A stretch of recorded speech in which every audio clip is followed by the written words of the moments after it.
Hi everyone, आप सभी का फिर से एक नए वीडियो में स्वागत है। जैसा कि अभी हम नन हिंदी का सीरीज चला रहे थे, इस नन हिंदी सीरीज को कंटिन्यू करते हुए आगे आज हम आपके लिए अशोक के शस्त्र त्याग पाठ 9 लेकर आए हैं, जिनके लेखक है बंशीधर श्रीवास्तव रचित। यह एक प्रकार का एकांकी है। इस पाठ में आप अशोक के द्वारा जो शस्त्र त्याग की जो गुणगान किया गया है, अशोक ने जो शस्त्र को त्याग किया था जीवन पर्यंत के लिए कभी भी नहीं चलाने का, उसके बारे में बताया गया है। जिस चैप्टर के लेखक कौन है? बंशीधर श्रीवास्तव। आइए जानते हैं कि इस चैप्टर में क्या कुछ हम लोगों को जानना है। तो कहा जा रहा है कि बंशीधर श्रीवास्तव रचित एकांकी अशोक का शस्त्र त्याग अहिंसा के पक्ष में अपने कथानक का मार्मिक विकास करती है। अहिंसा का मतलब होता है हिंसा नहीं करना। अहिंसा का मतलब क्या होता है? हिंसा नहीं करना। हिंसा नहीं करने का अर्थ यह है कि किसी को मारकाट नहीं करना किसी के साथ, इसी को अहिंसा कहते हैं। हिंसा न करना ही क्या कहलाता है? अहिंसा कहलाता है। शांति के पक्ष में सक्रिय होने की शिक्षा देती है। इस लिहाज से पाठ की उपादेयता उल्लेखनीय है। अभिनय, नाटकीय दृश्यों का संयोजन, प्रवाहमयता की दृष्टि से पाठ क्या है? विशिष्ट है। आइए जानते हैं हम लोग इस चैप्टर में कि कुछ शब्दार्थ जो दिया गया है उस शब्दार्थ को देखते हैं। इस शब्दार्थ के माध्यम से क्या क्या कुछ जानना है हम लोगों को।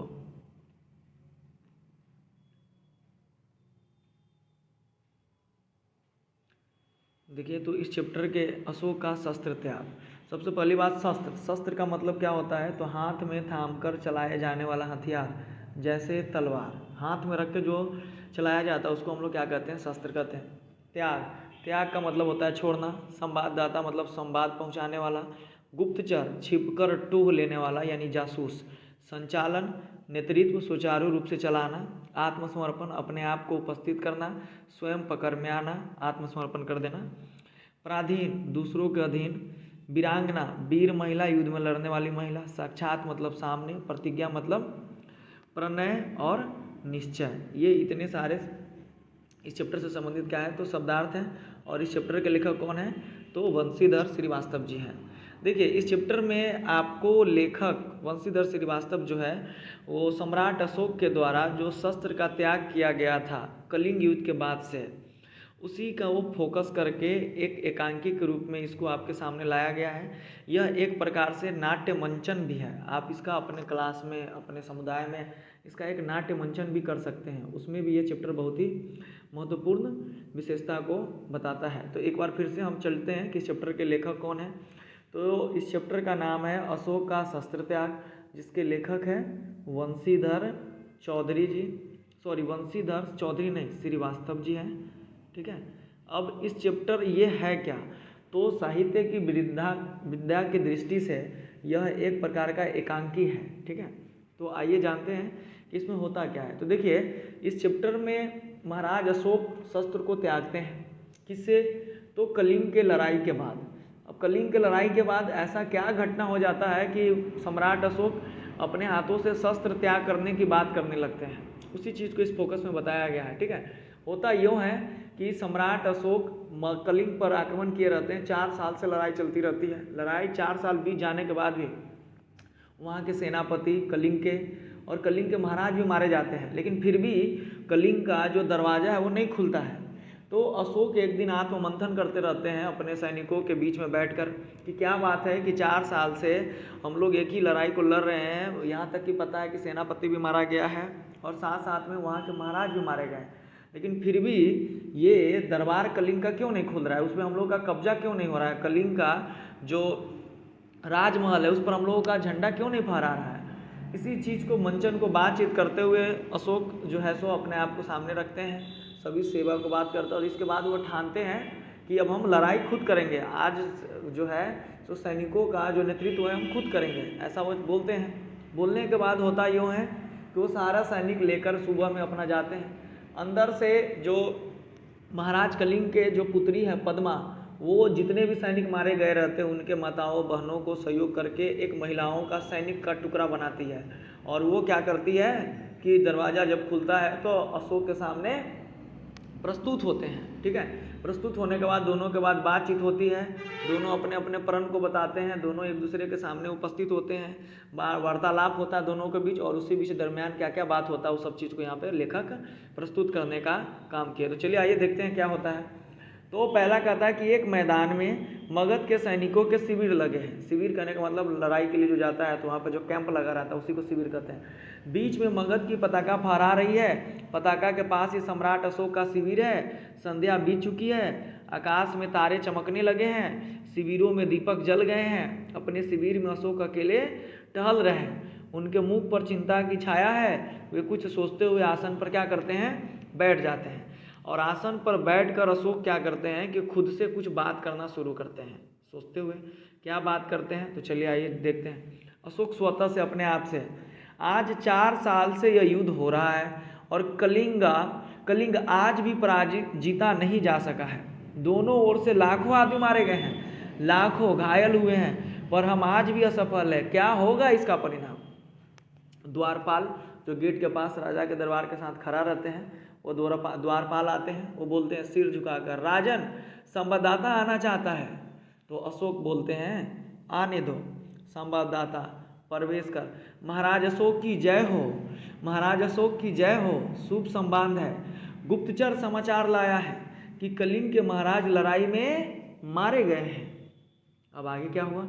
अशोक प्रसन्नता पूर्वक, मारे गए हैं तो मगध की विजय हुई। मतलब कलिंग और मगध के बीच क्या चल रहा है, लड़ाई चल रहा है। कलिंग जीत लिया गया है। संवाददाता चुप रहता है, मतलब जश्न को किसमें बदल दिया, तो शोक में बदल दिया चुप रहने से।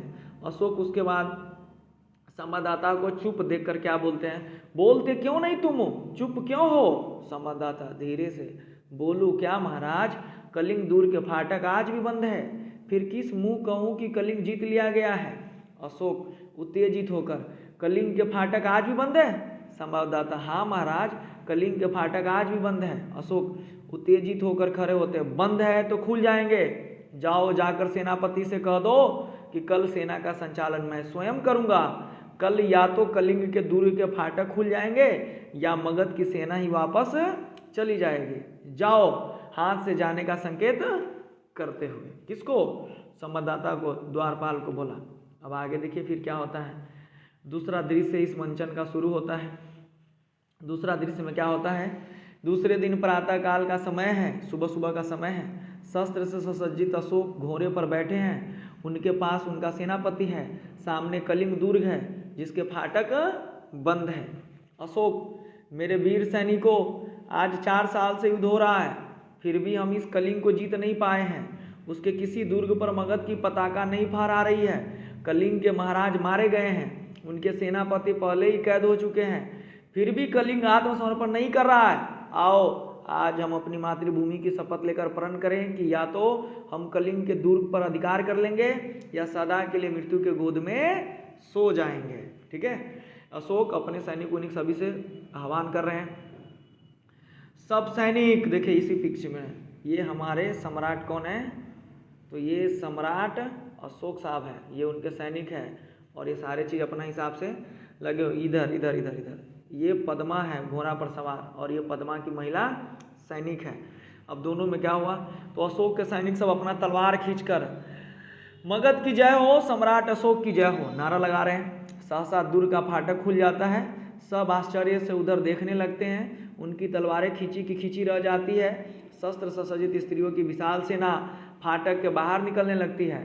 सेना के आगे पुरुष भेष में एक वीरांगना है जो सैनिक भेष में साक्षात चंडी सी दिखाई देती है।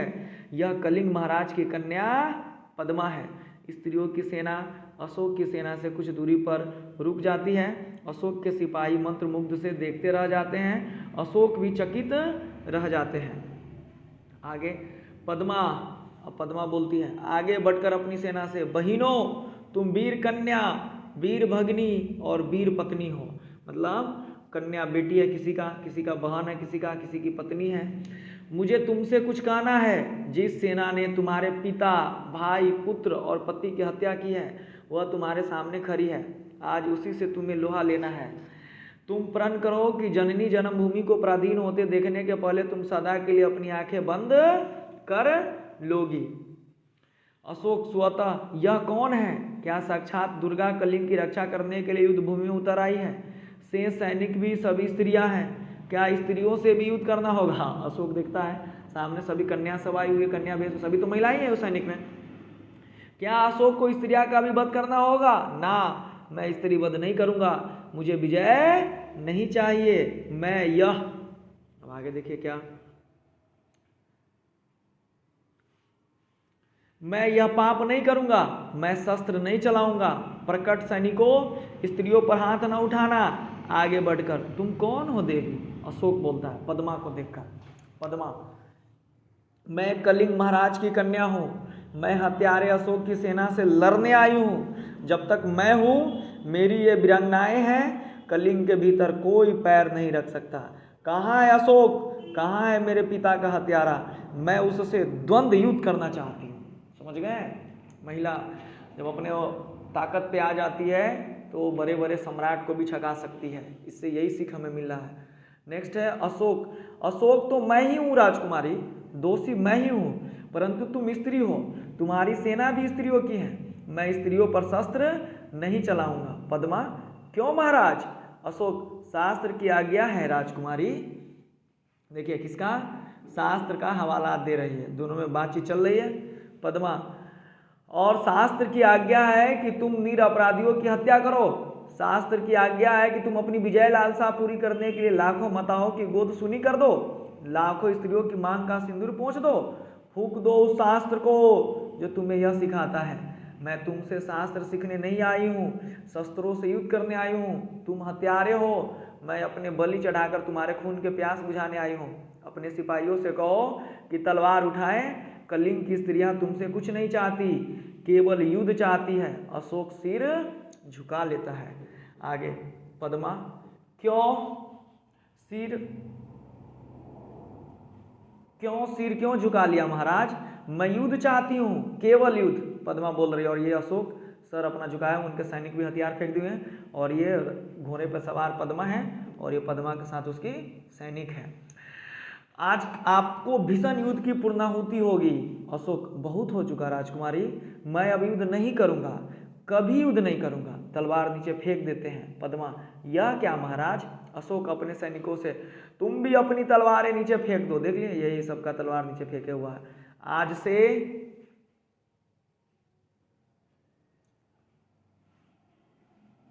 अशोक तुम्हें कभी किसी पर आक्रमण करने की आज्ञा नहीं देगा। फेंक दो अपनी तलवारें।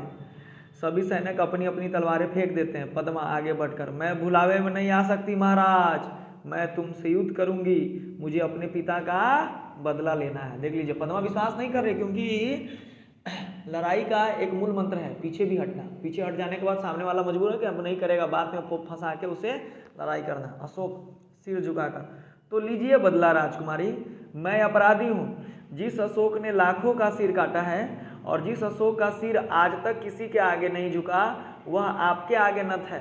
काट लीजिए इस सिर को, मैं हथियार नहीं उठाऊंगा, मेरी प्रतिज्ञा अटल है। अशोक सिर झुकाकर खड़े हो जाता है। अब उसको लगा पद्मा को कि अशोक मेरे साथ छल कर रहा है, लेकिन अशोक क्या कहता है कि मेरी प्रतिज्ञा अटल है, मैं कभी भी जो बोलता हूँ उसे इतर नहीं जाता हूँ, अतः आपको अगर मन है तो आप मेरा सिर काट लीजिए। अब पद्मा आगे क्या बोलती है? तो जाइए महाराज, स्त्रियां भी निहत्तों पर वार नहीं करेगी, आप अपनी प्रतिज्ञा की रक्षा के लिए जीवित रहिए। पद्मा अपनी स्त्रियों की सेना के साथ दुर्ग में चली जाती है। अब इसके बाद तीसरा दृश्य होता है और यही वहाँ पे अशोक का हृदय परिवर्तन हो जाता है और अशोक अब यहाँ से कभी भी लड़ाई करना पसंद नहीं करता है। और इसके बाद उसके हृदय परिवर्तन के बाद वो बौद्ध धर्म को स्वीकार कर लेता है। तो बौद्ध धर्म को स्वीकार करने के क्रम में ही अशोक और उसके सभी सरदार जो है सो पीला वस्त्र धारण किए हुआ है और पीला वस्त्र धारण करके वो एक बौद्ध भिक्षु के सामने बैठे हुए हैं और बौद्ध भिक्षु से क्या कर रहे हैं? तो दीक्षा ले रहे हैं, शपथ ले रहे हैं। क्या चीज़ का? अशोक से, कहो मैं प्रतिज्ञा करता हूँ कि, तो अशोक बोलता है मैं प्रतिज्ञा करता हूँ कि, बौद्ध भिक्षु, जब तक मेरे शरीर में प्राण रहेंगे, अशोक जब तक मेरे शरीर में प्राण रहेंगे। इसके साथ साथ उसके और भी लोग सब है जो सभी सैनिकों सब हैं। बौद्ध भिक्षु, अहिंसा ही मेरा धर्म होगा। अशोक, अहिंसा ही मेरा धर्म होगा। बौद्ध भिक्षु, मैं सबसे प्रेम करूंगा और मेरी करुणा का सदाव्रत आप सबको मिलेगा। इसके बाद फिर क्या होता है, अशोक मैं सबसे प्रेम करूँगा और मेरी करुणा का सदाव्रत आप सबको मिलेगा। बौद्ध भिक्षु, प्रतिज्ञा करो कि जब तक जीवित रहूँगा अपनी प्रजा की भलाई करूँगा, सब प्राणियों को सुख और शांति पहुँचाने का प्रयत्न करूँगा, सब धर्मों को समान दृष्टि से देखूँगा। ऐसा कौन कहते हैं, तो बौद्ध भिक्षु कहते हैं। इसी तरह की बात अशोक भी क्या करता है, दोहराता है कि मैं प्रतिज्ञा करता हूँ कि मैं शक्ति भर आपकी आज्ञा का पालन करूँगा। बौद्ध भिक्षु बोलो, बुद्धं शरणं गच्छामि, धर्मं शरणं गच्छामि, संघं शरणं गच्छामि। सभी बोलता है अशोक के साथ साथ, बुद्धं शरणं गच्छामि, धर्मं शरणं गच्छामि, संघं शरणं गच्छामि। और इस तरह से पटाक्षेप हो जाता है। इस तरह से ये नाटक क्या हो जाता है, एकांकी क्या हो जाता है, समाप्त हो जाता है, जिसके लेखक वंशीधर क्या है, श्रीवास्तव जी हैं। तो मैं मानता हूँ कि आप लोग इस पाठ से सीख लिए होंगे कि महिला को भी कमज़ोर हमें नहीं समझना चाहिए। महिला अबला नहीं है। जब वो अपने स्वरूप पर आ जाती है, जब वो अपने पावर पर आ जाती है, अपने शक्ति पर आ जाती है, तो पद्मा जैसे रूप को भी धारण कर सकती है और बड़े से बड़े को, घमंड को तोड़ सकती है, बड़े से बड़े को पराजित कर सकती है। तो चलिए आगे चलते हैं हम लोग। आगे अब इस चैप्टर से संबंधित तो देखिए, अशोक के शस्त्र से त्याग जो चैप्टर है उससे आपके बोर्ड एग्जाम में कौन कौन सा क्वेश्चन पूछा गया है। पहला क्वेश्चन है कि अशोक का शस्त्र त्याग शीर्षक पाठ में किसने कहा, जब तक मेरे शरीर में प्राण रहेंगे अहिंसा ही मेरा धर्म होगा। तो सम्राट अशोक, एक का सी ऑप्शन सही है। दूसरा है अशोक और सभी सरदार कैसे वस्त्र धारण किए हुए हैं। तो अशोक और सभी सरदार जो है सो पीला वस्त्र धारण किए हुए हैं। तीसरा क्वेश्चन है कि शस्त्र त्याग के बाद अशोक ने कौन सा धर्म अपनाया। तो शस्त्र त्याग के बाद अशोक ने बौद्ध धर्म को अपनाया। चौथा क्वेश्चन है कि तिब्बत में बौद्ध धर्म का प्रचार प्रसार किसने किया। तो तिब्बत में बौद्ध धर्म का प्रचार प्रसार अतीश दीपंकर ने किया। पांचवा क्वेश्चन है कि अशोक का शस्त्र त्याग शीर्षक एकांकी में किसके महत्व पर प्रकाश डाला गया है। तो अशोक का शस्त्र त्याग शीर्षक एकांकी में अहिंसा के महत्व पर प्रकाश को डाला गया, यानी 5 का बी ऑप्शन सही है। इसी तरह से 6 क्वेश्चन 7 क्वेश्चन आगे देखते हैं क्या है। 6 नंबर क्वेश्चन है कि 4 साल से युद्ध के पश्चात कौन जीता नहीं जा सका था। तो कलिंग। और अशोक किस के तरफ से थे, तो मगध की तरफ से थे। अशोक का शस्त्र त्याग के लेखक कौन है। तो वंशीधर श्रीवास्तव जी हैं। तो 7 का सी ऑप्शन सही है। 8 नंबर क्वेश्चन है कलिंग महाराज की कन्या का क्या नाम है। तो कलिंग महाराज की कन्या का नाम पद्मा है। 9 नंबर क्वेश्चन है फेंक कर चलाए जाने वाले हथियार को क्या कहा जाता है। तो अस्त्र उसको कहा जाता है, और हाथ में रख कर जो चलाया जाता है उसको क्या कहा जाता है, शस्त्र। 10वां क्वेश्चन है कि बुद्धम शरणम गच्छामि किसने कहा। तो अशोक ने कहा। 11 नंबर क्वेश्चन है कि कितने साल के युद्ध के बाद भी कलिंग नहीं जीता जा सका था। तो 4 साल के युद्ध के बाद। 12 नंबर क्वेश्चन है स्वयं पकड़ में आने का अर्थ क्या है। तो स्वयं पकड़ आने में का अर्थ है आत्मसमर्पण। क्या है, आत्मसमर्पण। 13 नंबर क्वेश्चन है कि मैं स्त्रियों पर शस्त्र नहीं चलाऊंगा किसने कहा। तो ये अशोक ने कहा। 14 नंबर क्वेश्चन है कि कलिंग दुर्ग खुलने पर किसकी सेना बाहर निकलती है। तो कलिंग दुर्ग खुलने पर स्त्रियों की सेना बाहर निकलती है, और इसके नायिका कौन रहती है। तो पद्मा रहती है, जो कलिंग महाराज की बेटी है। 15 नंबर क्वेश्चन है कि मैं स्त्री वध नहीं करूंगा, यह पंक्ति किसने कहा था। तो अशोक की है। 16 नंबर क्वेश्चन है कि कलिंग शब्द है। तो कलिंग संबंधित है रानी लक्ष्मीबाई से, पद्मा से, अशोक से, इनमें से कोई नहीं। तो पद्मा से। इसी तरह से आगे जो क्वेश्चन पूछा गया है, चलिए देखिए, इस चैप्टर से बहुत सारे ऑब्जेक्टिव क्वेश्चन पूछे गए हुए हैं, उसको थोड़ी ध्यान से देखते चलिए ताकि आप लोग का अच्छा से हो सके तैयारी, किसी भी तरह का कोई दिक्कत ना हो। 17 नंबर क्वेश्चन कहता है कि 4 साल चला क्या चीज़, कलिंग का युद्ध। 18 नंबर क्वेश्चन है कि सैनिकों को तलवार फेंकने का आदेश किसने दिया। तो सैनिकों को तलवार फेंकने का आदेश अशोक ने दिया। 19 नंबर क्वेश्चन है कि पद्मा का संबंध है। तो पद्मा का संबंध किससे है। तो कलिंग युद्ध से है। 19 का सी ऑप्शन सही है। 20 नंबर क्वेश्चन है कि मुझे अपने पिता का बदला लेना है, यह किसने कहा था। तो ये पद्मा ने कहा। 21 नंबर क्वेश्चन है कि दूसरे दिन प्रातःकाल सम्राट अशोक के पास कौन है। तो उनका पुत्र, उनका सेनापति, उनका दरबारी और उनका भाई। तो उनके सेनापति के साथ साथ सैनिक लोग भी रहता है। अब इसी चैप्टर से कुछ लघुत्तरीय क्वेश्चन में पूछा गया है। आइए उन लघु उत्तरीय क्वेश्चन का हम लोग आंसर क्वेश्चन देखते हैं कैसे क्या है। तो लघु उत्तरीय क्वेश्चन में पहला पूछता है कि पद्मा को अशोक से बदला लेने का अच्छा अवसर था, तब भी उसने अशोक को जीवित क्यों छोड़ दिया। तो इसका आंसर है कि पद्मा निहत्थों पर वार नहीं करना चाहती। उसने अशोक की प्रतिज्ञा कि वह स्त्रियों पर हथियार नहीं उठाएगा को याद कर कर उसे जीवित छोड़ दिया, इसीलिए वो अच्छा अवसर होने के बाद भी पद्मा अशोक से बदला नहीं लेती। तो ये पहला आंसर हो गया। दूसरा क्वेश्चन है कि पद्मा के ललकारों पर भी अशोक ने युद्ध करना स्वीकार क्यों नहीं किया। तो दूसरा का आंसर है कि पद्मा के ललकारने पर भी अशोक युद्ध करना स्वीकार नहीं किया क्योंकि उनके सामने कलिंग महाराज की वीरांगना पुत्री पद्मा उन्हें से द्वंद्व युद्ध करना चाहती थी। अशोक कहता है कि तुम स्त्री हो, तुम्हारी सेना भी स्त्रियों की है, मैं स्त्रियों पर शस्त्र नहीं चलाऊंगा। वे अपने सैनिकों को आदेश देते हैं अपने शास्त्र को नीचे फेंक दो। इसी तरह से तीसरा क्वेश्चन है कि अशोक का मन युद्ध से कैसे बदला। तो कलिंग के महाराज के मारे जाने और उनके सेनापति के बंदी हो जाने के बाद युद्ध का नेतृत्व करने महाराज की कन्या पद्मा आती है। अशोक अपने सामने स्त्रियों की सेना देकर हथियार फेंक देते हैं। पद्मा युद्ध के लिए ललकारती है तो अशोक कहते हैं कि शास्त्र स्त्रियों से युद्ध करने की इजाज़त नहीं देता। पद्मा कहती है कि क्या शास्त्र की आज्ञा है कि तुम निरपराधियों की हत्या करो।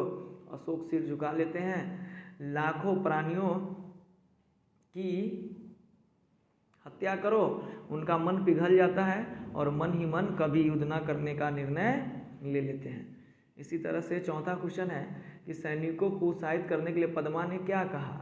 तो इसका आंसर है 4 का कि अपने सैनिकों को उत्साहित करने के लिए राजकुमारी पद्मा ने अपने सैनिकों को संबोधित करते हुए कही कि तुम वीर कन्या, वीर भगिनी और वीर पत्नी हो।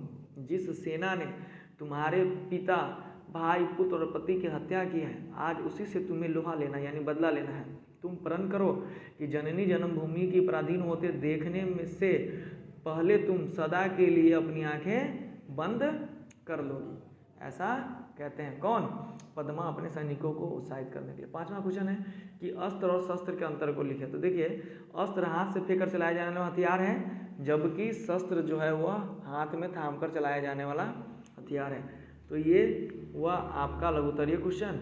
इसी तरह से इस चैप्टर से इतना ही क्वेश्चन पूछा गया था लघु उत्तरीय टाइप से, और यही सब क्वेश्चन एग्जाम में आता है। मैं आशा करता हूँ कि आप इस चैप्टर को अच्छा से पढ़ लिए, समझ लिए, सारे ऑब्जेक्टिव क्वेश्चन लगा लिए हैं, लघु उत्तरीय क्वेश्चन भी लगा लिए हैं, और लगाने के साथ साथ मैं उम्मीद करता हूँ कि आप लोग इस पर भी ध्यान दे रहे हैं। लिख रहा हूँ, उसको ध्यान से देख लीजिए।